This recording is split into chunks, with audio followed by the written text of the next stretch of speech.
Hi guys, and welcome back to Fitness Flux. This is Coach Royce coming at you. So again, I had some clients expressing an interest in powerlifting, so I went back through my archives and put together some videos of the training I did in 2009 just so they could see.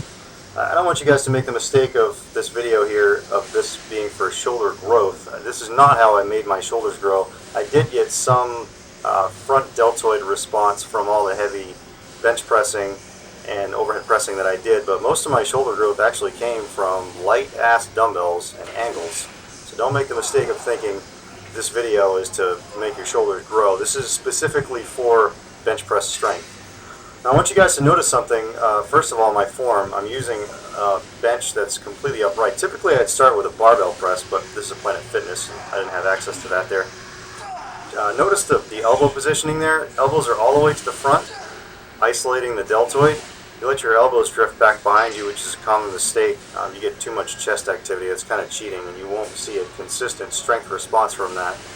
So elbows are in front.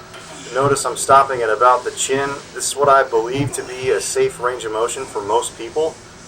Without getting into too much detail, I have chronically tight pec minors, so it's not safe for me to take that into a really deep range, but it's still a very full range of motion.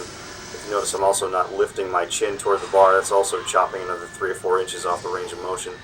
So typically I'd start with a barbell press overhead, and then I'd move to a dumbbell press. And again, this is kind of pattern overload if you're not training for strength, because it's just pressing, plus you're doing benching on other days. But I did this for a period of time, probably, I want to say about 16 weeks. So anyway, moving from barbell to dumbbell, I usually went pretty heavy on the dumbbells, but following up dumbbell pressing after almost max poundage barbell pressing is pretty difficult. But I ended up setting a long-term goal during this strength phase of doing 80-pound dumbbells for a total of 40 reps, which I ended up doing. I just don't have it on video.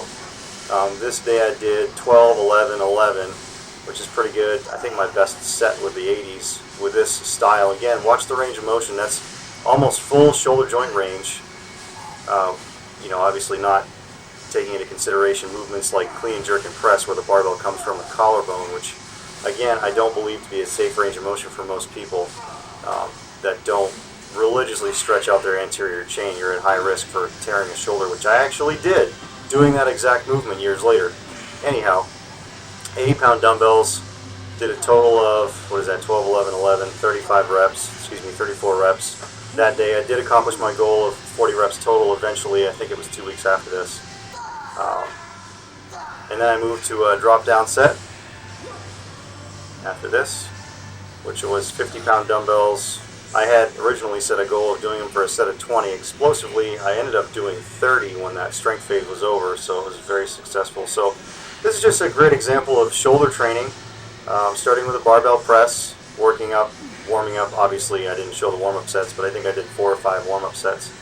Did 3 sets of 2. It's a very basic strength workout, and then moved on to some dumbbell pressing with a higher rep range, 10 plus reps, and then a high rep set. Very basic shoulder routine I did to work on my bench pressing strength, and it was very successful. I ended up doing 337 pounds at the meet about a month after this. So that's it from Fitness Flux for today, guys. We'll see you next time. Have a great day.